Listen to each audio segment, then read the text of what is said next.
and then you're self-censoring because we know a lot of other people did that. Go ahead. Well, I may tell you, when I first took the matter up with my world-leading technical consultants, I must tell you that their very first response was to say to me, Alan, it's possible that the planes did bring down the building because although the burning fuel was not enough of itself to create the heat to melt the steel, as the fire ravaged down and down and down through the buildings, consuming everything else, it may possibly have generated enough heat. So that was their starting position, Alex. But then when they got themselves, and I gave them all the film and other visual evidence of what had happened, it was after their full studying of that these world-leading experts, who I know and I trust, said, Alan, no, our first thought was wrong. There is absolutely no question. The towers were brought down by controlled explosions from within. So, once that's established, and many of your own American experts have established that, there is just no getting away from it, Alex. It is a conspiracy. Well, the bigger issue here is all these other engineers. So you're there talking to them. You can see them being blown up, the concrete being turned into dust, the beams being ejected 600 feet. It's clearly happening. Building 7, not hit by a plane, classical controlled demolition. Why are these engineers, and I guess thousands have gone public now, and architects and physicists, but why aren't more of them? Any engineer who really looks at this knows the truth. NIST has backed out of their last 6 reasons that Building 7 fell and the towers fell. They lied and said the building was hollow and all these other things. So, why do people then just cowardly not come out and tell the truth? Alex, it's very simple. Why, if you look at the mainstream media, you and I think, would agree that it totally suppresses the truth, not only about 9/11, not only about many things, it totally suppresses the truth about the making and sustaining of conflict in the Middle East. Now, why does it do this? All right, stay there. We're going to come back and talk about that with our guest, Alan Hart. Stay with us. Federal agents, we are armed! Well, we know this. 9/11's an inside job, and they blew those buildings sky high. And all the major Western governments up to their eyeballs in knowledge of it. And people inside government, it has the dual effect where people that are in the know get even more scared and self-censor. And the general public buys into the lie, and then they're ready to believe the next lie about WMDs or whatever's going on. But when you have all of these, these 4 or 5 big lobbies, when they line up on an issue and when it helps all of them, you better believe you're going to see a movement. And it's just horrible. But Alan Hart, 2 points. Going back to these top engineers you're talking to, were they horrified after they saw the information, A? And then B, are you not seeing the massive awakening where people are just sick of self-censoring, and we are seeing everybody come out of the woodwork, just telling the truth now? And I think the system is very afraid.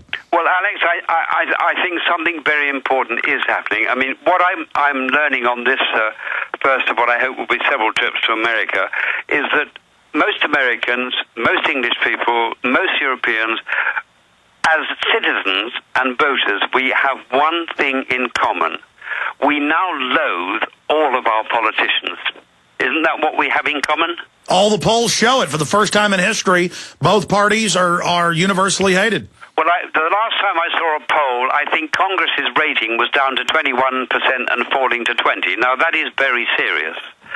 So maybe what we are witnessing is the beginning of a process in which people are beginning to wake up. But what they've got to do, Ray, is to make their feelings known and say, up with this, we are not putting. But let me speculate to a nightmare scenario. In Britain, we're heading for 3 million unemployed. Now, it's calculated that if we pass that, and we will, there'll be rioting on the streets. Look at America. If the economy continues to go bad, and in my view it will, your economic situation is going to go worse. Go into next year, the economic situation gets worse. You have a long, hot summer. I believe you too will have rioting on the streets. The problem is the system wants that. That gives the system the opportunity to bring in martial law and abide by what passes for democracy. That's my fear. Wow, Alan, and we have the IMF World Bank documents that were leaked when Stiglitz, the Nobel Prize winner, left in 2002. The IMF calls it the IMF riot. You're absolutely right, and they're admittedly gearing up for it all over Europe, England, and the U.S. This has been a planned implosion, just like the Goldman Sachs documents show. Yeah, I mean, I think the truth is that almost all of our politicians loathe democracy or what passes for democracy and simply like to shut it down. Well, we've seen Obama's people, Bush, they're constantly saying, what we saw, the famous director came out, Woody Allen, just last week and said it'd be great if Obama was a dictator. We should just lock up all the people that disagree with him, and they're serious. But the name of the game, I think we're not disagreeing, Alex. The name of the game is informing people to give them the possibility, empowering them to make their democracy work before it's taken away from us. And I agree, but but to make it work, we've got to be hardcore like you are and just tell it like it is. You know, you go in and you got brain cancer and it's operable. You don't tell them they got a sprained ankle. Right. Right. It comes down, Ray, to what one feels about the potential of Americans. And let me tell you this. I've said it publicly before. I have a love-hate relationship with America. On one level, I think most Americans, generally speaking, are the most misinformed, underinformed, gullible people on earth. That's the bad news. The good news is that deep down, I think they are the most idealistic.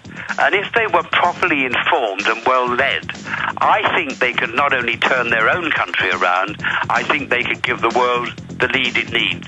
Am I being naive for thinking that? No, you are spot on. That's why we're brainwashed. That's why we're dumbed down, is because they understand we've had the greatest liberty in history here, and it's a contagion to the elite. Back in 1 minute with our amazing guest.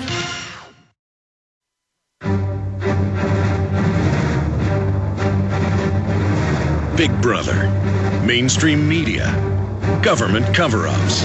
You want answers? Well, so does he. He's Alex Jones on the GCN Radio Network. And now, live from Austin, Texas, Alex Jones. Well, he's one of the most respected BBC reporters in Middle Eastern coverage history. And I'm going to get him back on the next month to talk about his friendship with the founder of Israel.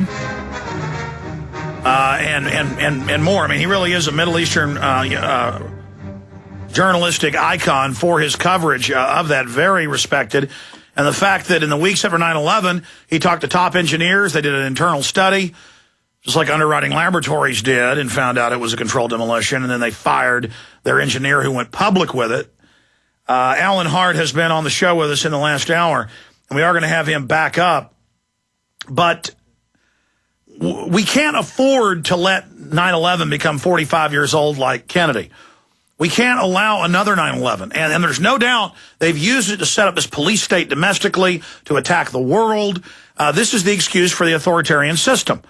And if you look at the czars 100 years ago, they'd bomb a building, round up a few thousand dissidents. In closing, I think the 9/11 fraud has unraveled. The polls show that. The system is angry that they can't use false flags anymore. It even came out in mainstream London Guardian last month that a U.S. CIA agent did run the Mumbai attacks. I mean, it came out in the Washington Post. The CIA is putting out fake bin Laden videos.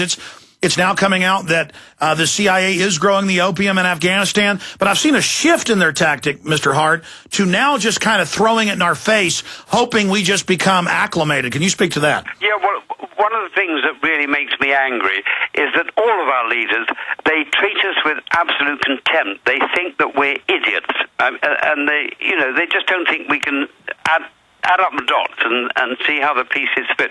But there's an old mafia saying, Alex, that I like. Don't get angry, get even. I think that's a good message to the people of America and the people of Western Europe. For God's sake, become informed and start to participate in the political process to make your democracy work. Otherwise, we are all going to end up in Orwellian-type police states. Well, that's right. I mean, they want us to know they're corrupt and bad and that there's no hope. But there is hope because now Zbigniew Brzezinski said last week, I don't know if you saw this, he said for the first time the entire world is awakening to our agenda for world government, and we're in trouble. And the CFR people did not look confident. No, well, Brzezinski really did say that, did he? Yeah, I mean, he said it in about a 6-minute clip. But basically, yes, he said that. Right. So, I mean, I think we've got a year or two as citizens of the Western world to become engaged or not, because I think we're running out of time before we have this complete systems takeover.